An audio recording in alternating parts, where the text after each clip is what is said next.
अस्सलाम वालेकुम, मैं हूं शाहजेब खानजादा। कराची में तजावुजात और गैर कानूनी तामीरात के मामले पर सुप्रीम कोर्ट कराची रजिस्ट्री में आज से फिर समाअत का आगाज हो गया है, जहां आज पहले ही दिन मोअज़्ज़िज़ बेंच ने सख्त जुमले इस्तेमाल करने पर एडमिनिस्ट्रेटर कराची मुर्तज़ा वहाब को ओहदे से हटाने का हुक्म दे दिया, मगर बाद में उनकी मुआज़रत कबूल करते हुए अपना हुक्म वापस ले लिया। सिर्फ यही नहीं, नस्ला टावर केस में आज अदालत ने इमारत के बिल्डिंग प्लान की मंजूरी देने वाले अफसरान के खिलाफ कार्रवाई का हुक्म दे दिया है और साथ ही 1 हफ्ते में इमारत को मुकम्मल तौर पर गिराने की हिदायत कर दी है। इसके अलावा यूनिवर्सिटी रोड पर कायम अस्करी पार्क का इंतजाम 2 हफ्तों के अंदर KMC के हवाले करने का हुक्म भी सामने आया है। पहले बात करते हैं गटर बागीचा की जमीन पर मुबैना गैर कानूनी KMC हाउसिंग सोसाइटी के मामले की, जिसकी समाअत के दौरान चीफ जस्टिस गुलजार अहमद और जस्टिस काजी अमीन एडमिनिस्ट्रेटर कराची मुर्तज़ा वहाब पर बरहम हुए और दौरान समाअत जस्टिस काजी अमीन ने मुर्तज़ा वहाब से मुकालमा किया कि ये रियासत की ज़मीनें हैं, आपकी ज़ाती मिल्कियत नहीं, इसलिए ये सारी ज़मीनें वापस करना होंगी, हम नहीं लेंगे तो कोई और आकर लेगा,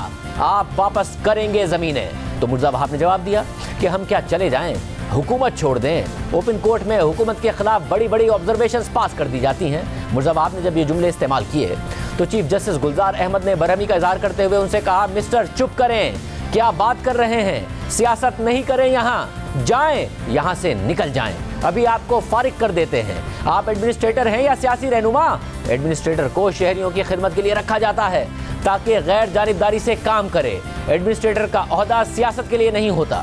चीफ जस्टिस ने मजीद कहा कि बादियों नजर में एडमिनिस्ट्रेटर अपने फराइज अंजाम देने में नाकाम रहे। एडमिनिस्ट्रेटर का रवैया सियासी रहनुमाओं जैसा है, शहरियों की सर्विस का नहीं।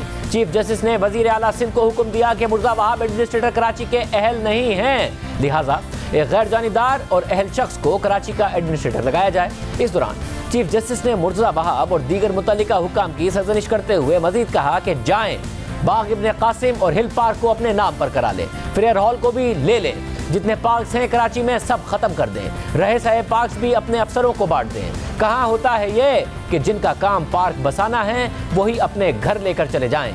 बाथ आइलैंड, क्लिफ्टन और जितनी KMC की बिल्डिंग्स हैं सब अपने नाम करा ली।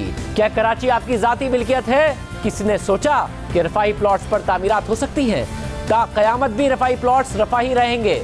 वक्त आ गया है कि KMC की सारी सोसाइटीज खत्म कर दी जाएं। KMC वालों ने सोचा कि सब बेचो, अपनी मर्जी से रफाही प्लॉट्स बेचकर खूब माल बनाया गया, जिस काजी अमीन ने रिमार्क दिए कि छोटे ऑफिस में बैठा शख्स वाइसराय बन जाता है, यही हमारा अलमिया है।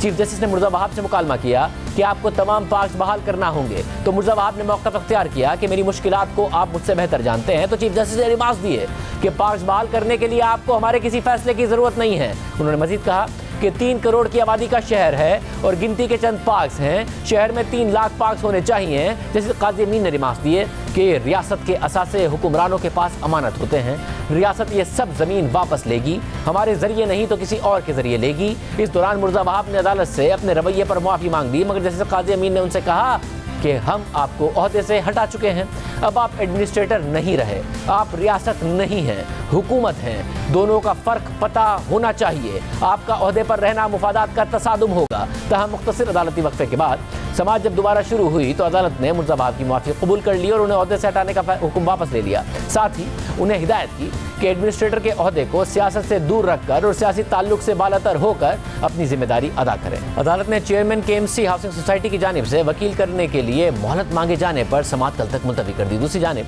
नस्ला टावर केस की समाअत के दौरान कमिश्नर कराची ने अदालत को बताया कि 5 फ्लोर्स गिरा दिए हैं, 400 मजदूर काम कर रहे हैं। तो चीफ जस्टिस ने सवाल उठाया कि 400 लोगों से एक बिल्डिंग खत्म नहीं हो रही है। तो कमिश्नर कराची ने जवाब दिया कि अंदर से स्ट्रक्चर खत्म हो चुका है, सिर्फ बाहर से नजर आ रहा है, हमने महज़ब तरीके से लोगों को रोका है, हम पुरअमन अंदाज से मामलात निपटा रहे हैं। आबाद ने भी मुजाहरा किया मगर हम उनसे पुरअमन तरीके से निपटे, दफ़ा 144 नाफिज करके लोगों को करीब आने से रोक दिया है। जैसे काजी अमीन ने रिमार्क दिए कि रियासत की कमजोरी से नॉन स्टेट एक्टर्स मुतहर्रिक होते हैं। बॉटम लाइन ये है कि बिल्डिंग अब भी खड़ी है। चीफ जस्टिस गुलजार अहमद ने इंतजामिया से कहा कि दुनिया में 1 घंटे में ऐसी बिल्डिंग्स गिरा दी जाती हैं, आप लोग क्या कर रहे हैं? कमिश्नर ने लिखा है कि सिंध बिल्डिंग कंट्रोल अथॉरिटी ने रुकावट डालने की कोशिश की तो DG SBCA ने अदालत को बताया कि हमने कोई रुकावट नहीं डाली, रिपोर्ट को चैलेंज करता हूं। इस दौरान चीफ जस्टिस ने DG SBCA से कहा कि आपको तौहीन अदालत का नोटिस दे रहे हैं, जवाब दे दें। चीफ जस्टिस ने मजीद कहा कि रिपोर्ट के मुताबिक SBCA ने कॉन्ट्रैक्टर से रिश्वत भी मांगी। DG anti corruption DG SBCA के खिलाफ मुकदमा दर्ज करें और तहकीकात करके रिपोर्ट पेश करें। अदालत ने कमिश्नर कराची को हुक्म दिया कि 1 हफ्ते में नस्ला टावर को गिराने का अमल मुकम्मल किया जाए। तो अटॉर्नी जनरल ने अदालत से इस्तदा की कि नस्ला टावर की जमीन को भी तहवील में लेने का हुक्म दिया जाए, क्योंकि बिल्डर ने मुआवजा अदा करने के लिए ताहाल इकदाम नहीं किए। इस पर अदालत ने सिंध हाई कोर्ट के ऑफिशियल असाइनी को नस्ला टावर की 780 मुरब्बा गज जमीन तहवील में लेने और उस जमीन और इमारत के मलबे को फरोख्त किए जाने से रोकने का हुक्म दे दिया। नस्ला टावर केस में आज सुप्रीम कोर्ट का एक बड़ा हुक्म यह सामने आया कि अदालत ने बिल्डिंग प्लान की मंजूरी देने वाले अफसरान के खिलाफ कार्रवाई की हिदायत करते हुए महकमा एंटी करप्शन को मुलविस अफसरान के खिलाफ मुकदमा दर्ज करने का हुक्म दे दिया। अदालत ने मुतल्लिक अफसरान के खिलाफ महकमा जाती कार्रवाई की हिदायत भी की है। आज सुप्रीम कोर्ट कराची रजिस्ट्री में अस्करी पार्क में कमर्शियल सरगर्मियों के मामले की भी समाअत हुई। एडमिनिस्ट्रेटर कराची मुर्जा वहाब और कोर 5 के लेफ्टिनेंट कर्नल जुबैर की जानिब से रिपोर्ट अदालत में पेश की गई। जस्टिस काजी अमीन ने मुतल्लिका हुकाम से कहा कि जिसकी ज़मीन है उसे वापस कर दें। आप शर्मिंदा हो रहे हैं, हम समझ सकते हैं। हम आपको हुक्म दे रहे हैं कि पार्क की ज़मीन वापस कर दें। मुल्क के लिए आप लोग जाने भी दे रहे हैं जिसकी हम कदर करते हैं। चीफ जस्टिस ने कोर 5 के वकील से कहा कि ज़मीन आपको इसलिए दी थी कि कोई और कब्जा ना कर ले। सेक्रेटरी दिफा ने जो रिपोर्ट वापस ली थी वो आप दोबारा पेश कर रहे हैं। अस्करी पार्क में झूले चल रहे हैं, बच्चे गिरकर मर रहे हैं, कैसे झूले लगाए हैं वहाँ आपने खुद तस्लीम किया कि शादी हॉल चल रहा था। आपके होते हुए 38 दुकानें बनी हुई हैं। तो वकील कोर 5 ने जवाब दिया कि हमारा इससे कोई ताल्लुक नहीं है। अदालत ने इस केस में आज हुक्म दिया कि एडमिनिस्ट्रेटर KMC और शहरी हुकूमत 2 हफ्ते में पार्क का इंतजाम संभालें और पार्क आवाम के लिए इस्तेमाल किया जाए। आवाम से कोई चार्जेस वसूल ना किए जाएं। साथ ही पार्क की ज़मीन पर शादी हॉल, दुकानें या जो भी स्ट्रक्चर हो उसे ख़त्म कर दिया जाए, जबकि पार्क में झूले वगैरह भी KMC अपने लगाए और उनके वापस कर दें। असमात के दौरान तारिक रोड पर पार्क की ज़मीन पर क्लब और मस्जिद तामीर किए जाने के मामले पर चीफ जस्टिस गुलजार अहमद ने रिमार्क दिए कि दिलकशां क्लब कैसे बन गया। तारिक रोड पर इस जगह तो पार्क हुआ करता था, तो वकील PCHS सोसाइटी ने अदालत को बताया कि अब तो वहाँ पार्क की ज़मीन पर मस्जिद भी बना दी गई है। कार्रवाई करते हैं तो अमन अमान का मसला बन जाता है। इस पर जस्टिस काजी अमीन ने रिमार्क दिए कि आजकल ये बड़ा आसान तरीका है कब्जे का कि मस्जिद बना दी जाए या एक कब्र तामीर कर दी जाए। क्या कब्जे की ज़मीन पर बनने वाली मस्जिद में नमाज हो सकती है? इस केस में अदालत ने मस्जिद की इंतजामिया और महकमा औक़ाफ़ को नोटिस जारी करते हुए कल की समाअत में वज़ाहत मांगी है कि पार्क मस्जिद में कैसे तब्दील हो सकता है। आज की समाअत के हवाले से बात करते हुए एडमिनिस्ट्रेटर मुर्जा वहाब ने कहा कि मैं एहतराम के साथ अदालत के सामने हक़ाइक़ बयान कर रहा था, किसी के खिलाफ भी फैसला करने से पहले उसे सुन लेना चाहिए। मैं तो फैक्ट कोर्ट के सामने बयान कर रहा था बड़े एहतराम के साथ और एहतराम के साथ चीज़ों को पॉइंट आउट करता हूं। मैं सिर्फ अपनी बात कर रहा था क्योंकि किसी का भी खिलाफ फैसला करने से पहले उनको सुन लेना चाहिए। और कोर्ट ने भी जब बाकी चीज़ें देखी तो कोर्ट को भी अब अंदाज़ा हो रहा है कि पूरी ज़मीन जो गटर बागीचा की कही जाती है 1000 एकड़ 1016 एकड़, वो सारी की सारी के लिए कोई ऑफिशियल नोटिफिकेशन नहीं है जो कि उसको पार्क की एमिनिटी डिक्लेयर करता है। पर बात करने के लिए हमारे साथ एडमिनिस्ट्रेटर कराची मुर्जा वहाब साहब ही मौजूद है। मुर्जा वहाब साहब बहुत शुक्रिया हमें शो में ज्वाइन करने के लिए। और सब ज़ाहिर जो आज वाक़या हुआ उसके बाद आपने माज़रत कर ली, अदालत ने कबूल कर ली। आप खुद कह रहे थे कि मेरी मजबूरियाँ अदालत मुझसे ज़्यादा जानती है। अगर आपकी मजबूरियाँ हैं तो अदालत आपकी मदद ही तो कर रही है। बहुत सारी ऐसी चीज़ें हैं, इंक्रोचमेंट है, साल से हुई है। आप अगर नहीं गिरा सकते हैं, जो अस्करी पार्क का मामला है, दीगर मामला हैं, तो अदालत आपकी मदद कर रही है। हुक्म लीजिए और गिराइए। वो तो कह रहे हैं आप हमारे हुक्म के बगैर भी गिरा सकते हैं, तो और आपको क्या चाहिए? बिस्मिल्लाहिर्रहमानिर्रहीम। शादिब, सिर्फ मैं एक इब्तदाइया में बात ये कहना चाहूँगा कि कराची की एडमिनिस्ट्रेटरशिप मेरे लिए एजाज़ है और मैंने इन 4 महीनों में अपने काम से ये शो किया है कि मैं बाई पार्टिज़न हूँ। मैं किसी एक एरिया पर फोकस नहीं कर रहा, मैं शहर के हर हिस्से में काम करने की कोशिश कर रहा हूँ और जो रिस्पांस मुझे लोगों से आ रहा है वो बड़ा पॉजिटिव है। तो मैं कोशिश ये करता हूँ हद्दुल इम्कान कि हाँ, मैं पीपल्स पार्टी का नॉमिनी हूँ, बट मैं कराची वाला हूँ। कराची के हर हिस्से की खिदमत करना बिला तफरीक मेरी ज़िम्मेदारी है और मेरी सियासी जमात, मेरी गवर्नमेंट मुझे इस बात पर सपोर्ट करती है। शादी, बुनियादी तौर पे किसी भी महज़ब मुआशरे में 3 बड़ी अहम हिस्से हैं: अदालतों का एहतराम, इजहार राय और इंसान की इज़्ज़त और हुर्मत। और इन 3 चीज़ों को हमारे आइन के अंदर भी प्रोटेक्ट किया गया। आर्टिकल 14 है, 19 है, आर्टिकल 203 कॉन्स्टिट्यूशन का है।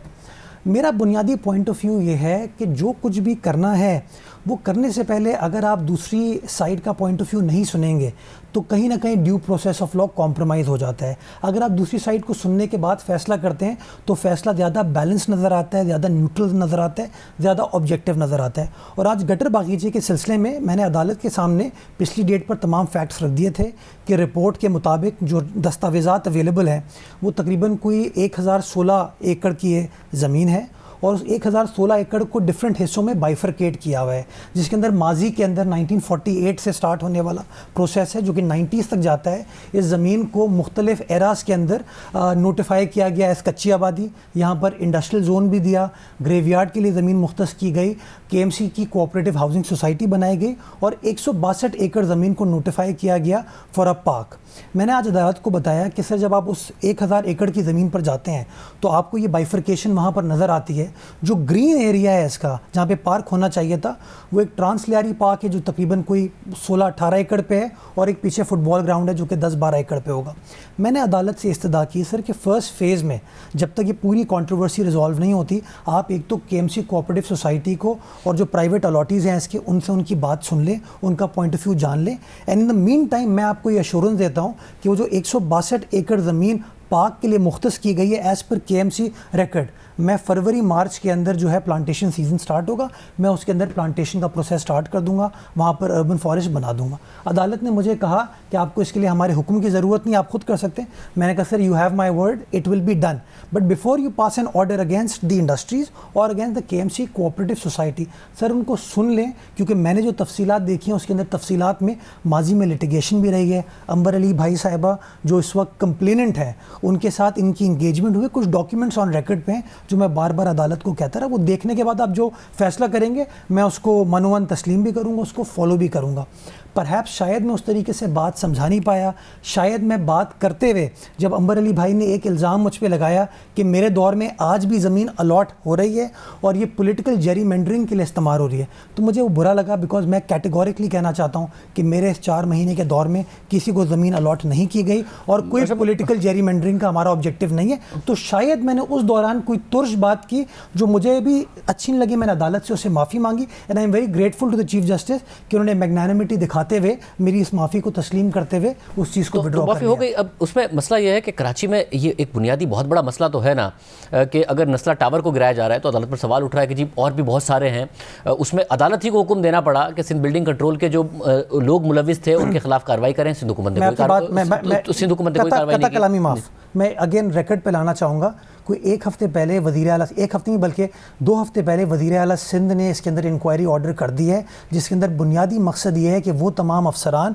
जो इसके अप्रूवल के प्रोसेस में शामिल थे, जिन्होंने कमर्शलाइजेशन के प्रोसेस में हिस्सा लिया और जो एडिशनल लैंड अलॉट करने में जिन्होंने अपना रोल प्ले किया, उन तमाम के ख़िलाफ़ तहकीकात की जाए, तफ्तीश की जाए, तफ्तीश के ख़िलाफ़ उनके ख़िलाफ़ जो है जो कार्रवाई कानून के मुताबिक बनती है तो कार्रवाई की जाए। ये सब हुआ कब? ये सब हुआ उसके बाद जब सुप्रीम कोर्ट ने इस बात का नोटिस लिया, नस्ला टावर को गिराया जा रहा है और अब खबरें ये आ रही हैं कि शाहरा फैसल पर तो ऐसी मुतादिद बिल्डिंग्स हैं जो इस तरीके से बनाई गई। और ये तो कराची में होता रहा है ना, अलादीन पार्क की कोई 2.5 एकड़ ज़मीन दी गई, 35 एकड़ तक सुनने में आया इंक्रोचमेंट हो गई, लोगों ने दुकानें बना ली, फिर गटर बागीचा के बारे में कहा जाता है कि फैक्ट्रियाँ तक बन गई, इंक्रोचमेंट्स होना शुरू हो गई हैं। और ये जो आप बात कह रहे हैं कि सोसाइटी बन गई, सोसाइटी के बारे में भी पूरी फाइलों की फहरिस्त है कि दरमियान में किसी सेक्रेटरी ने एक ऑब्जेक्शन किया था, उसके बावजूद उस ऑब्जेक्शन को छुपाया गया मगर अप्रूव कराया गया। तो ये सारे मामला जब सुप्रीम कोर्ट टेक अप कर रही है तभी आप लोग भी संजीदा हो रहे हैं। बारी बारी देखें, अगेन ये जो गटर बागीचे से स्टार्ट करते हैं बिकॉज ये डायरेक्टली मेरे अंडर इस वक्त चीज़ आती है। इसके अंदर ये जो 200 एकड़ ज़मीन है इसकी अलॉटमेंट जुलाई 1993 में की गई।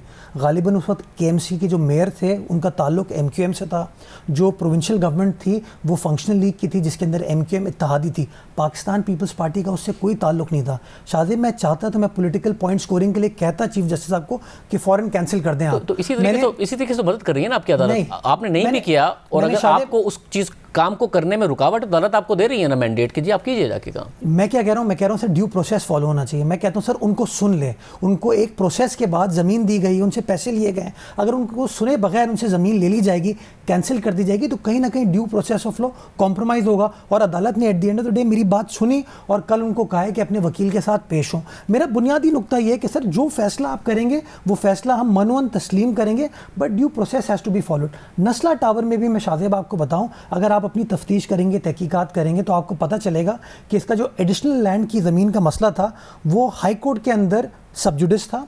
2010 के अंदर हाई कोर्ट ने फैसला किया कि KMC ये ज़मीन जो है सिंधी मुस्लिम कोऑपरेटिव सोसाइटी को दे दे। अनफॉर्चुनेटली जब अदालत में ये मामला ज़ेरे बहस आया, KMC को सुना नहीं गया, सिंधी मुस्लिम कोऑपरेटिव सोसाइटी को सुना नहीं गया, और ये जो इंपॉर्टेंट एस्पेक्ट है ये अदालत के सामने नहीं आया। इसलिए मैं कहता हूँ कि जब भी कोई फैसला किया जाए, अगर फैसले से पहले तमाम कंसर्न पार्टीज़ को सुन लिया जाएगा तो कोई भी ग्रेव इनजस्टिस होने से भी बच जाएगी और सही मानों में जस्टिस हम करने में कामयाब हो पाएंगे। आज चीफ जस्टिस साहब ने हुक्म फरमाया, मैंने खुद तारिक रोड पे उस पार्क पे मस्जिद बनते हुए देखी है। मैं इस कराची का शहरी हूँ, बिल्कुल हमें डायरेक्शन आएगी हम करेंगे।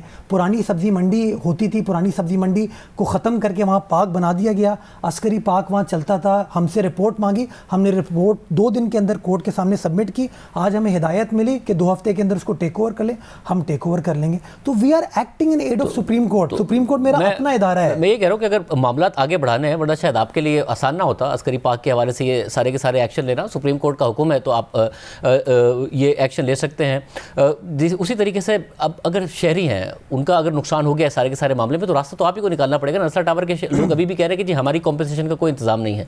अब SCBA की तरफ से अगर कोई चीज़ अप्रूव होती है तो एक शहरी के लिए तो बैंक का नोट है। अगर बैंक के नोट पे 1000 रुपये में लिखा हुआ है स्टेट बैंक के गवर्नर का नाम, तो वो स्टेट बैंक के गवर्नर को फ़ोन करके नहीं पूछेगा कि नोट दुरुस्त है या नहीं है, उसके नज़दीक उसकी ऑथेंटिसिटी है। अब SCPA ने अप्रूव कर दिया, अब शहरी बेचारे क्या करें, उनकी कॉम्पनसेशन का तो देखिए ये सबसे इंपॉर्टेंट चीज़ है जो कराची में सब मसला आपको हो रहा है कि एक ज़माने में आपका जो सरकारी कागज़ होता था उसकी ऑथेंटिसिटी थी, उसकी क्रेडिबिलिटी थी। अब नस्ला टावर केस के बाद वो क्रेडिबिलिटी ख़त्म हो गई है। इसीलिए KMC की कोऑपरेटिव सोसाइटी के केस में भी मैंने अदालत से यही इस्तदा की कि सर 93 में जो कोई भी शख्स बराजमान था, जो भी आइनी हुकूमत थी, उसने एक फ़ैसला किया। उस फैसले का भरोसा करते हुए KMC के मुलाजमीन ने पैसे भर के वो चीज़ ख़रीद ली। अब जब उन्होंने ख़रीद लिया तो कम अज़ कम उनको सुनने के बाद वो फ़ैसला आप सादर फरमाएंगे तो ज़्यादा बेहतर तरीके से इंसाफ हो पाएगा।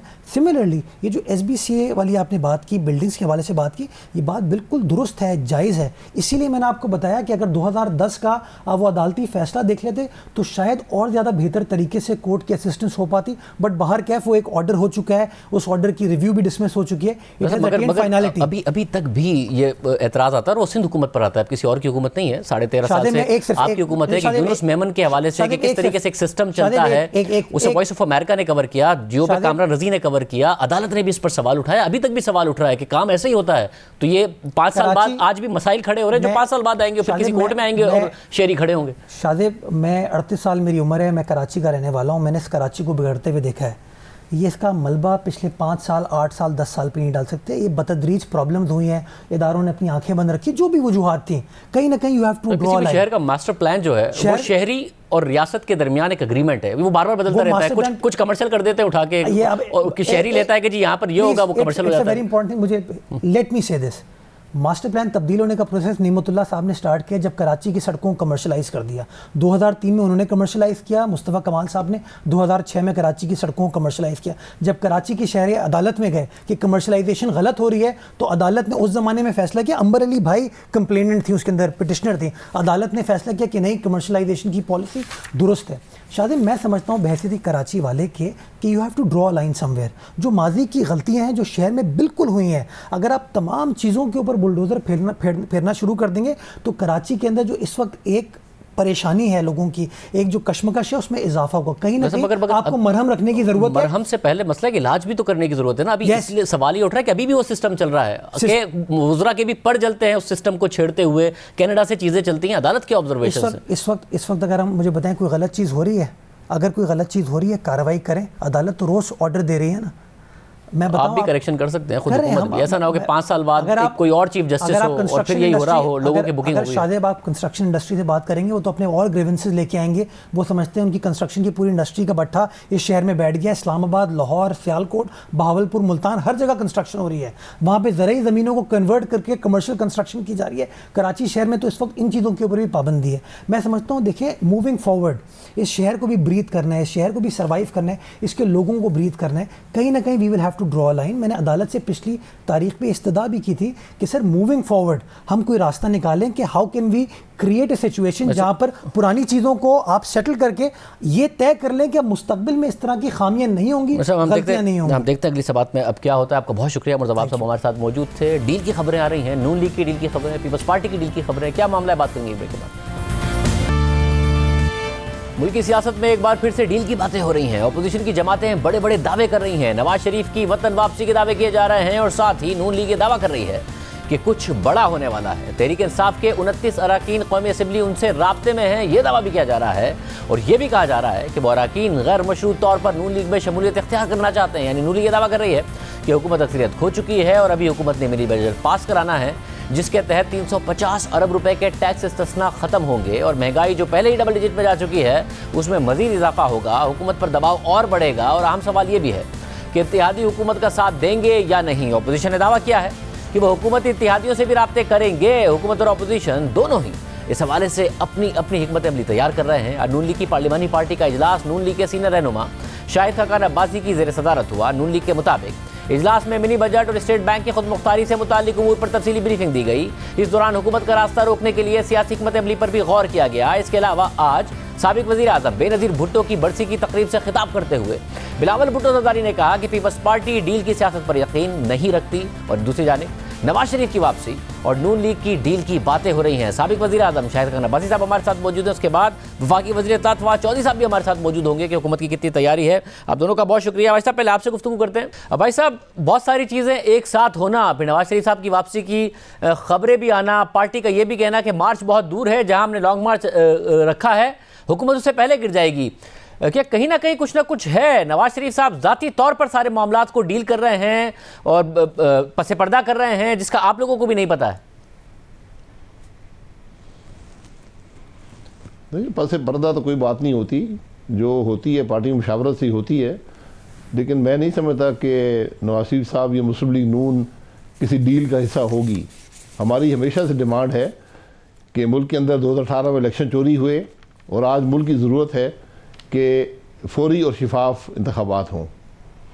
और ये बड़ी वाज़ेह बात है कि जब बैसाखियाँ हटेंगी, ये हाथ उठेगा, ये हुकूमत तो एक दिन नहीं रह सकती। वैसा अगर बैसाखियाँ उठेंगी तो बगैर डील के कैसे उठेंगी? कोई ना कोई अंडरस्टैंडिंग होगी, कोई ना कोई गिव एंड टेक होगा। वो क्या गिव एंड टेक होगा? नहीं, गिव क्या करना और टेक क्या करना है? हमें ना इक़्तिदार में हिस्सा चाहिए, हम ना कोई मुफाद ढूंढते हैं, हम ना कोई डील मांगते हैं। हम तो ये कह रहे हैं कि आज जहाँ मुल्क है उसका वाहिद हल एक फौरी और शिफाफ इलेक्शन में है। और हम क्या किसी को दे सकते हैं? हम तो चाहते हैं कि मुल्क का निज़ाम आइन के मुताबिक चले।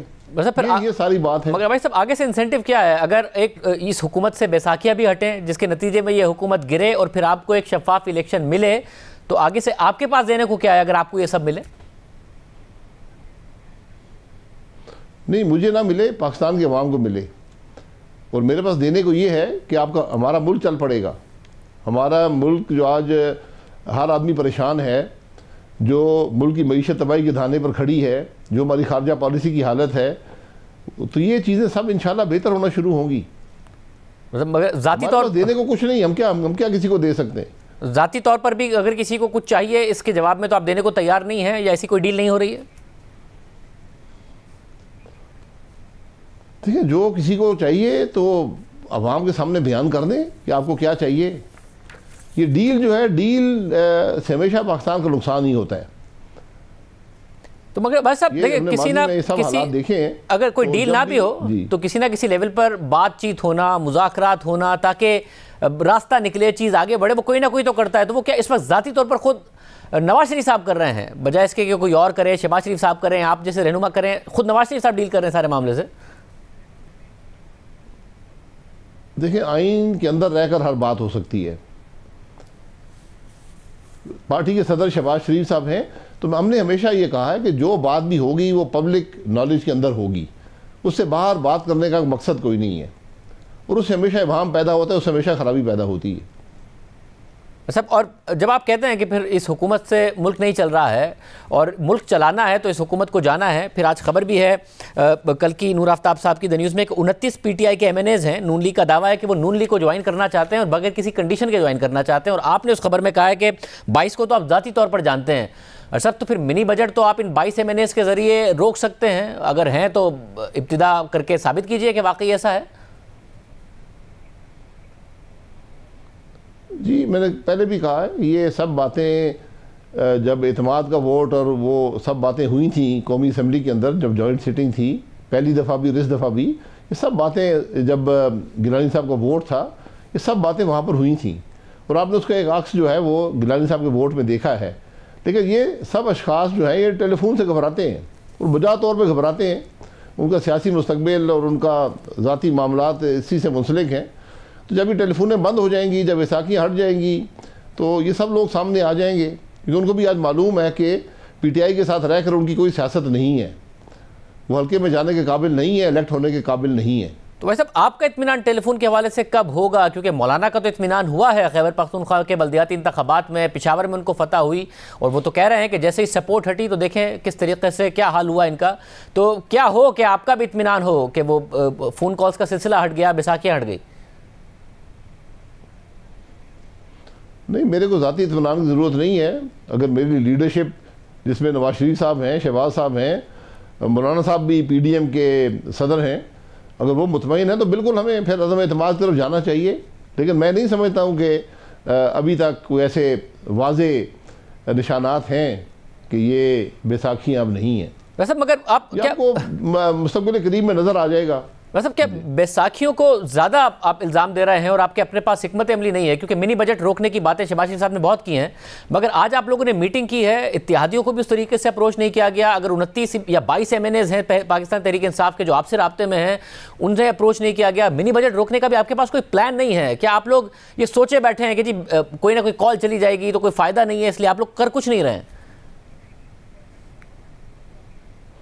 देखिए, ये सब मामलात नज़र आते हैं। हमने जो आज मीटिंग की है वो तो अपनी जमात की थी कि लोगों को बताया है कि हालात क्या हैं। कल अपोजिशन से भी बात होगी, क्योंकि पीपल्स पार्टी यहाँ नहीं थी, तो वो मामला तो चल रहा है। हुकूमत अपनी अददी बर्तरी की बुनियाद पर बिल्स पास करती है, जिसमें मनी बिल्स भी होते हैं। लेकिन मैंने जैसे कहा कि कोई आइनी कदम जिसमें अदम एतमाद भी शामिल है, ये उसी वक्त होता है जब मुल्क का निज़ाम आइनी तौर पर चल रहा हो।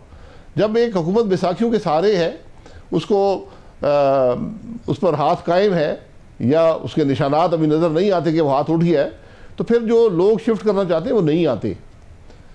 मगर पहली स्टेज काफ़ी इसमें तजर्बा है, वो नज़र आ जाता है। तो ऐसा पहली स्टेज अगर आप इखलाकी तौर पर वज़ीर आज़म को मजबूर करना चाहते हैं कि वो वोट ऑफ कॉन्फिडेंस लें, बजाय इसके कि आपको नो कॉन्फिडेंस के लिए जाना पड़े, जिसमें आपको साबित करना होगा, बजाय इसके कि वज़ीर आज़म को साबित करना हो। मगर अगर वज़ीर आज़म वोट ऑफ कॉन्फिडेंस लेते हैं तो उन्हें साबित करना होगा, तो वो तो मिनी बजट है, उसमें इत्तेहादियों को अप्रोच करके या फिर इनके जो नाराज़ अरकान है उसको अप्रोच करके आप कर सकते थे। बट ऐसी कोई चीज़ तो की नहीं है अपोजिशन ने, तो फिर सिर्फ बैसाखियों को ब्लेम करना, खुद कुछ ना करना, ना पीपल्स पार्टी ना नून लीग ने कोई हिकमत अमली नहीं है आप लोगों की?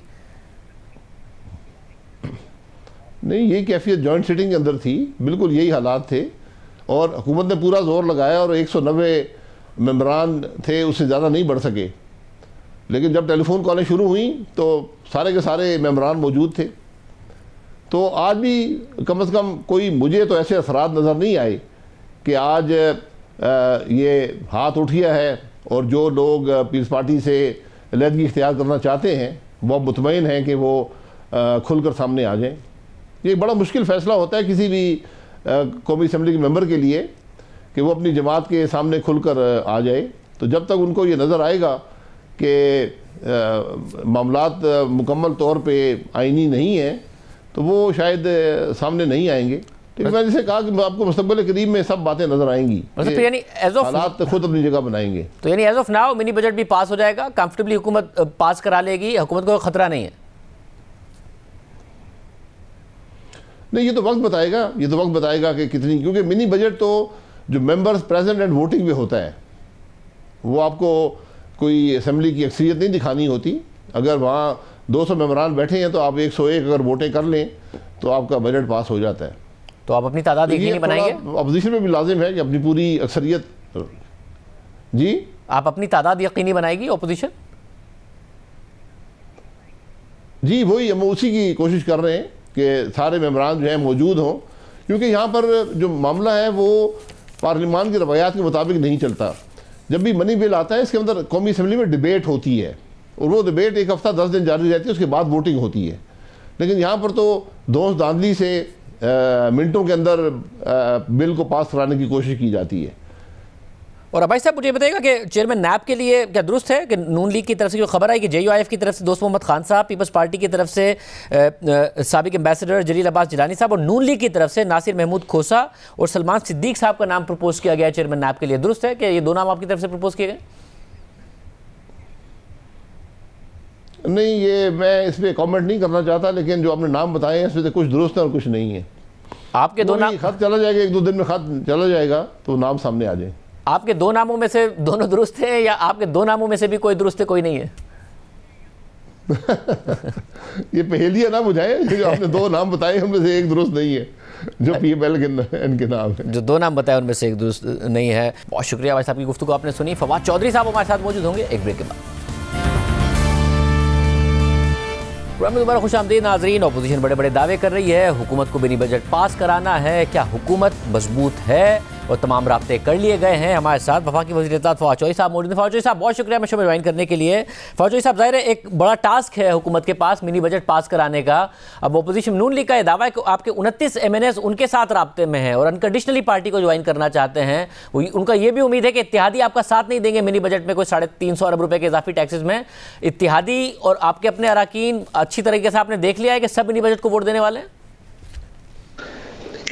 पहली बात यह है शाहजेब साहब, अगर आप 3 साल में, और आपकी तो बैक एंड टीम बहुत अच्छी है, अगर आप इनकी रिसर्च करवाएंगे तो हर मौके के ऊपर आपको यही नजर आएगा, इतने MNAs हमारे साथ मिल गए हैं, फलाने ने हमसे रब्ता कर लिया था, वो इतने लोग शामिल हो गए थे। ये एक रोजाना का चूरन है जो PMLN की तरफ से आता है मुख्तलिफ हीलो बहानों से, और हर दफा ही इनकी ख्याल होता है कि पता नहीं हुकूमत बदल जाएगी। देखिए बड़ी सिंपल बात है, आप टेस्ट लगा लीजिए, इनका अंदाजा इनकी हालत कैसे लगा लीजिए कि कागजों में सेनेट में अपोजिशन की अक्सरियत है, लेकिन ये चेयरमैन सेनेट भी हमारा जो है वहां से नहीं हटा सकते। और इस वक्त इनकी जो एक कंट्रोल है अपने लोगों के ऊपर वो इतना पतला है कि जब भी इनका मुकाबला हुआ है इनके अपने लोग इनको छोड़ के भाग गए हैं। और अब दोबारा जब बजट की बारी आएगी तो 29 हमारे क्या जाने हैं। आप जरा गौर कर लीजिएगा कि इनके अपने कितने एब्सेंट होते हैं, जो हमेशा होते हैं। सो ये किस्से कहानियां इतनी दफा गलत साबित हो चुके हैं कि अब इनमें जान ही नहीं रही। वैसे वो कहते हैं कि बैसाखियां हैं और फोन कॉल्स हैं, अगर फोन कॉल्स ना हुई, बैसाखियां ना हुई तो फिर नजर आ जाएगा कि हुकूमत कहीं भी नहीं खड़ी है। तो आप इस वक्त जो तकिया कर रहे हैं वो इस बात पर कर रहे हैं कि हुकूमत मजबूत है, हमें कोई ज़रूरत नहीं है किसी की सपोर्ट की, या फिर सेम पेज नहीं है तो हुकूमत को भी डर है कि कोई ना कोई मसला है। शेख रशीद साहब कहते हैं 10-15 साल का प्लान होता है, इदारों का प्लान होता है, शख्सियात का नहीं होता है। तो आपको लग रहा है इदारे का प्लान कायम है? ये फैशनेबल है कहना, ऐसे ये मीडिया में बिकता है, लिहाजा हर आदमी इसको कह देता है। देखिए हर इदारे का हर एक की अपनी लिमिटेशंस हैं और एक अपना काम है। ये बिल्कुल ये कहना कि पाकिस्तान में सूरज एस्टैब्लिशमेंट कहेगी तो निकलेगा, रात जो एस्टैब्लिशमेंट कहेगी तो होगी, ऐसा नहीं होता। और जो लोग भी जरा रियल पॉलिटिक्स करते हैं उनको अंदाजा है कि ऐसे नहीं होता। और अभी भी अपोजिशन की सबसे बड़ा प्रॉब्लम यह है कि ये सारे चूंकि नवाज शरीफ साहब वगैरह, जनरल ज़ियाउल हक ने इनको पाला पोसा बड़ा किया, तो इनको लगता यही है कि कैसे मुमकिन है कि पाकिस्तान में जो है वो कोई सियासतदान अपने पाँव पर भी खड़ा हो सकता है। और इनको ये बात काफ़ी अनहोनी लगती है, लेकिन ऐसा होता नहीं है। वैसे यानी आप कह रहे हैं कि चाहे आपके अपने MNAs हो या फिर आपके इत्तेहादी हो, कोई परेशानी नहीं है हुकूमत को और बाकायदा तौर पर अक्सरियत के साथ ये पास हो जाएगा मिनी बजट?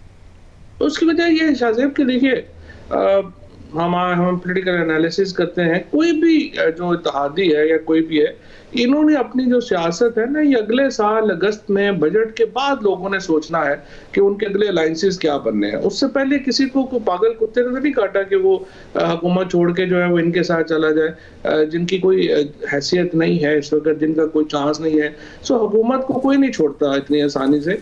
और ये जो तमाम स्ट्रेटजीज हैं ये अगले साल बजट के बाद लोग बनाना शुरू करेंगे, उस वक्त देखेंगे क्या हालात होते हैं। और क्योंकि फौजी साहब आप खुद गैर कॉन्स्टिट्यूंसी पॉलिटिक्स करते हैं, अब जब हालिया शिकस्त हुई है तो उसके बाद जो वज़ीर आज़म ने तहलील की और उसके बाद जो नई तश्कील की, उसमें शफकत महमूद साहब अगर पंजाब, अली जैदी साहब सिंध, परवेज़ खटक साहब खैबर पख्तूनख्वा, कासिम सूरी साहब बलूचिस्तान और असद उमर साहब सेक्रेटरी जनरल हों, क्या ये हुकूमत की तमाम कमज़ोरियों का इलाज है जो तहरीक इंसाफ की कमज़ोरियाँ दूर कर देगा और आपको वापस जितवाना शुरू कर देगा, या मसला हुकूमती कारकर्दगी का है? नहीं देखिए, एक चीज तो नहीं होती जितवाने में, ये तो एक हांडी है जिसमें सारे मसाले पूरे होने चाहिए, जिसमें सियासत भी पूरी होनी चाहिए, गवर्नेंस भी अच्छी होनी चाहिए, इकोनॉमी भी चलनी चाहिए। लेकिन देखिए मैं आपको ये बताना ये चाहता हूँ कि इस वक्त जो सिचुएशन है पाकिस्तान की, उसमें कोई तब्दीली वगैरह का कोई ना कोई एपिटाइट है किसी की, ना ही कोई जो है उससे कोई फायदा होते किसी को नजर आता है। लिहाजा या तो आप ये मतलब एक हिस्ट्री है हमारी, उसमें इतनी पेचीदगियां हों तो आगे फिर बात चलती है। अभी तो देखिए हालात नॉर्मल है, कोई ऐसा चल नहीं रहा सवाए। और अच्छी बात ये भी है, आप इससे भी अंदाजा लगा सकते हैं कि न्यूज़ चैनल्स की रेटिंग्स कितनी आजकल डाउन है और एंटरटेनमेंट चैनल्स की कितनी ऊपर है, तो उससे ही आपको अंदाजा हो सकता है कि लोग जो हैं उनमें कोई बेचैनी नहीं है। फौजी साहब, किसी सही रेटिंग एजेंसी से रेटिंग दिया कीजिए। न्यूज़ एंटरटेनमेंट चैनल्स की रेटिंग वाकई अच्छी है, मगर न्यूज़ चैनल्स की रेटिंग डाउन नहीं है। मुझे लग रहा है आपको कोई गलत रेटिंग मिल रही है। मगर साथ में मुझे ये भी बता दें कि ऐसा है क्या कि आपको इस सारे के सारे मामले में एक डाउनवर्ड स्लाइड आप अपनी रोक सकें कि अगर खैबर पख्तूनख्वा के इंतखाबात में जो हुआ वही आगे जाके ना हो रहा हो और फिर एक डाउनवर्ड स्लाइड ना हो कि हुकूमत सर्वाइव तो कर जाए मगर एक डाउनवर्ड स्लाइड ना हो, इसको कैसे रिवर्स करेंगे आप? क्या अपनी जो पार्टी के अंदर तब्दीलियां की हैं उससे रिवर्स हो जाएगी? अच्छा, जस्ट टू मैं आपको बताना चाहता हूँ कि सबसे अच्छी बात यह है जो उस पर मुझे, चूंकि आप भी एक स्पोर्ट्स लवर है, इस वक्त सबसे ज्यादा रेटिंग्स जो है वो स्पोर्ट्स चैनल्स की हैं, जो यकीनन मेरे और आपके लिए तो एक अच्छी एक बात है। अच्छा, ये जो डाउन साइड की आपने जो बात कही है, ये देखिए सियासत जो है ना वो एक सीधी पगडंडी का नाम नहीं है, एक सीधी सड़क का नाम नहीं है।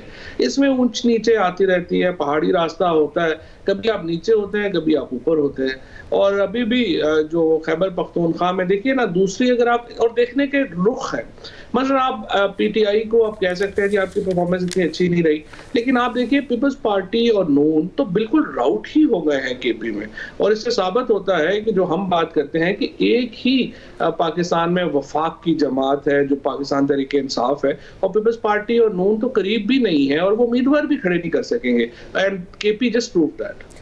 सेकंड फेज में पता चलेगा क्योंकि कुछ उनके स्ट्रॉन्ग एरियाज है। मुझे साथ में बताइएगा, चेयरमैन नैब का अपोजिशन ने नाम फाइनलाइज कर दिए हैं, मुख्तलिफ जमातों ने, आपकी तरफ से हो गया है कि किसका नाम प्रपोज करने लगे हैं आप? ये मैंने मीडिया पे देखा, फिर मैंने अभी पीएम साहब से जो है वो पूछा तो उन्होंने मुझे कहा है कि अभी तक उनकी तरफ से यानी गवर्नमेंट की तरफ से नाम जो है वो नहीं गए हैं और ना ही हमने कोई नाम प्रपोज किए हैं। आपसे कुछ देर पहले जो पीएम साहब से मेरी बात हुई थी उन्होंने यही कहा। बहुत शुक्रिया फवाद चौधरी साहब की गुफ्तगू आपने सुनी। आज के प्रोग्राम में इतना ही, इजाज़त दीजिए, अल्लाह हाफ़िज़।